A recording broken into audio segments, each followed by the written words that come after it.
Mga kaakbay, magandang araw po sa inyo. Ito po muli si Sammy, ang inyong kaakbay at laging karamay. Sasagot sa inyong mga katanungan, huwag lamang pong uutangan. So mga kaakbay, paano nga ba makakuha ng TESDA National Certificate? Alam naman natin kung gaano kahalaga ang pagkakaroon ng TESDA National Certificate. Dahil isa po ito sa mga requirement sa tuwing tayo ay nag-a-apply ng trabaho, maging local man or sa abroad. Kaya mga kaakbay, narito po ang step-by-step guide na makakatulong sa inyo upang makakuha ng inyong TESDA National Certificate. Pero bago natin panoorin ang video ni Charis, ay huwag pong kalimutang mag-subscribe sa aming channel at hit ang notification bell para lagi kayong updated once we upload a video like this. Pakishare na rin po sa inyong mga kapamilya, kaibigan at kamag-anak na nais magkaroon ng TESDA National Certificate NC1, NC2 at NC3. Hello mga kaakbay! Welcome back to my channel. This is Charis, ang inyong kaakbay at laging karamay. Sasagot sa inyong katanungan, wag lang pungutangan. So, paano tayo makakapag-request sa kumpanya or sa mga amo natin para tumaas ang ating mga sahod or ma-promote? Gusto mo bang matuto ng iba't ibang skills na kapakipakinabang po ngayong pandemic para magamit sa pag-angat sa ating pangkabuhayan or magtayo ng sariling negosyo? Kung nakatambay ka lang po ngayong pandemic, eto po, baka makatulong sa'yo at sa inyong pamilya kung mag-a-apply ka sa trabaho or magre-request ng promotion or increase sa trabaho o kaya man po magsisimula ng business.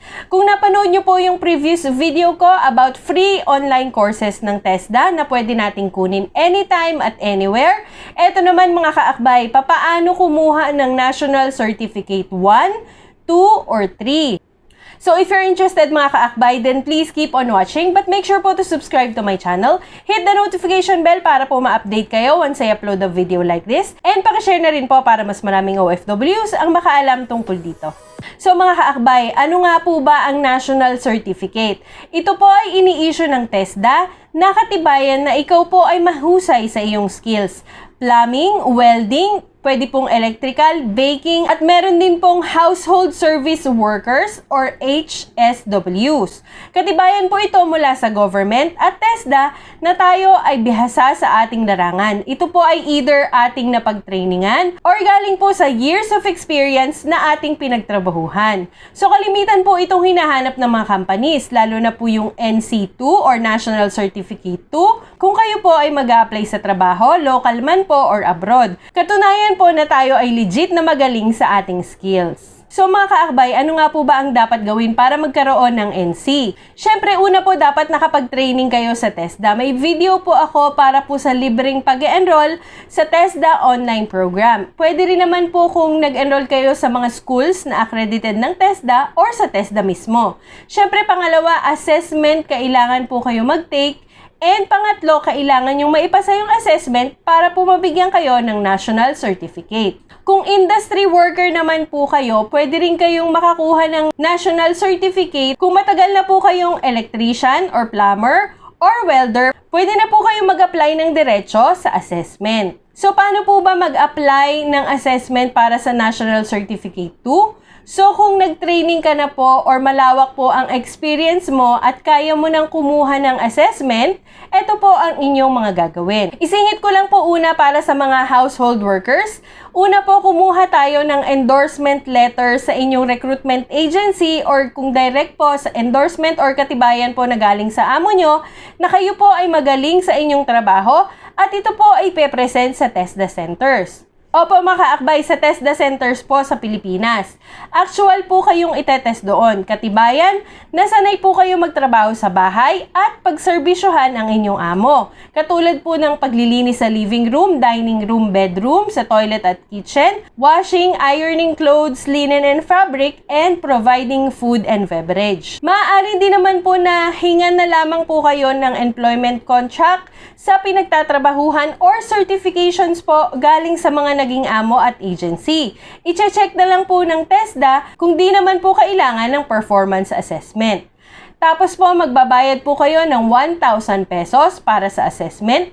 At kung pumasa po, certification fee ay 100 pesos para po ma-issuehan kayo ng NC2. Ito po ay valid for 5 years. So mga kaakbay, the NC2 will be presented to POEA together with your work contract so you can be issued with an Overseas Employment Certificate or OEC before you can leave the country for your job abroad. So, pwede ito mga kaakbay in case magbabakasyon po kayo sa Pilipinas. So, pwede kayong mag-apply sa TESDA. And bago po kayo umalis, makukuha nyo na po ang inyong certificate kapag po kayo ay pumasa sa assessment.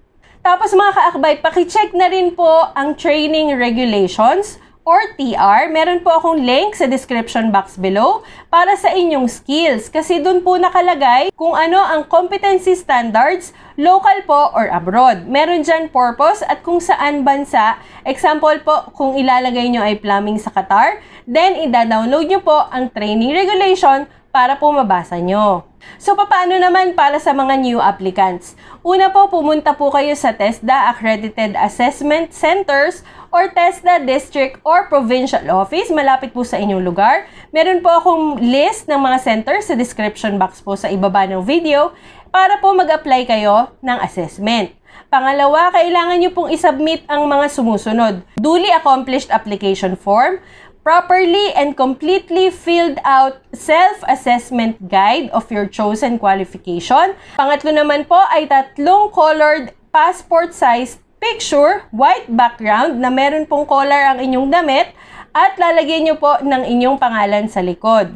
So ano po ba yung self-assessment guide or SAG? Ito po ay pre-assessment tool na makatutulong kung gaano kalawak ang inyong kaalaman sa inyong skills at kung ready na po kayong magpa-assess. This document can identify po kung ano ang inyong skills at knowledge, kung gaano po kalawak ang inyong kaalaman sa skills na napili, kung makakapag-provide ng ebidensya na kayo po ay may kaalaman, at ano pa ang maaaring maidagdag sa inyo pong kaalaman. Usually po sa document po na ito ay may mga tanong lang na yes or no po ang isasagot nyo. Again mga kaakbay, meron po akong link sa description box below sa ibaba po ng video para po ma-access nyo, makita nyo at mapag-aralan ang assessment guide na ito. So after po ma-submit yung mga requirements, magbayad po ng assessment fee sa cashier and get the official receipt and admission slip. Again mga kaakbay, yung link sa baba, meron pong listahan ng assessment fee kasi depende po sa skills kung magkano po ang ibabayad nyo. And then bibigyan po kayo ng schedule ng assessment. Be present at the scheduled date and assigned venue of assessment indicated po sa admission slip. So, wag pong kakalimutan yung admission slip pagdating po sa assessment. After naman ng assessment mga kaakbay, kukunin nyo lang po ang Competency Assessment Result Summary or CARS at the Assessment Center. Once po na kayo ay pumasa, mag-apply ng certification sa TESDA District or Provincial Office and 7 working days po ang pag-process bago po makuha ang National Certificate or Certificate of Competency. So kung hindi po kayo ang kukuha ng inyong certificate, pwede naman po mag-delegate pero dapat po may SPA or Special Power of Attorney. At huwag pong kakalimutang dalhin ang Competency Assessment Result Summary sa pagkuha po ng inyong certificate. So mga kaakbay, i-browse nyo lang at pag-aralan nyo lang po yung courses na meron sa TESDA online program kasi po merong mga course doon para po sa National Certificate 2. Pumunta lamang po tayo sa www.e-testa.gov.ph at i-click po ang courses para makapamili at makapag-enroll. Once matapos po kayo mag-training, pwede na po kayo mag-apply ng certificate para po sa NC2 or 3. Kung kayo po ay uuwi ng Pilipinas, ito po ay depende rin sa lawak ng inyong kaalaman. Kung sa tingin nyo naman po ay madami na po kayong alam tungkol sa skills at kaya nyo na pong makakuha ng National Certificate 2, pwede po kayong dumiretsyong magpa-assess. Malaking tulong po itong libreng training sa atin mga kaakbay, OFWs man po or hindi, Lalo na kung meron po tayong free time na maaari tayong mag-aral, kahit po undergraduate tayo or nakagraduate man, kasi pwede po tayong makahingi ng promotion or increase sa ating mga amo or sa ating mga kumpanya once nakapagpakita po tayo ng national certificate. At kung ayaw naman po tayong increasean or i-promote, pwede din naman po tayo mag-apply sa mas magandang kumpanya or sa mas maayos na amo at mas maayos na trabaho dahil meron na tayong national certificate 2 or 3. So for more information mga kaakbay, call TESDA at hotline number 02-887-7777 or visit po the nearest TESDA office or log on to www.tesda.gov.ph. So there you have it mga kaakbay. Sana meron na naman akong impormasyon na naibigay sa inyo. Maraming salamat po sa panonood. Please subscribe mga kaakbay if you haven't already. And pakihit po ang notification bell para ma-update po kayo once I upload a video like this. And pakishare na rin po para mas marami pang makaalam sa mga videos ko. Again, thank you so much for watching. God bless mga kaakbay. Keep safe and I'll see you on my next video. Bye!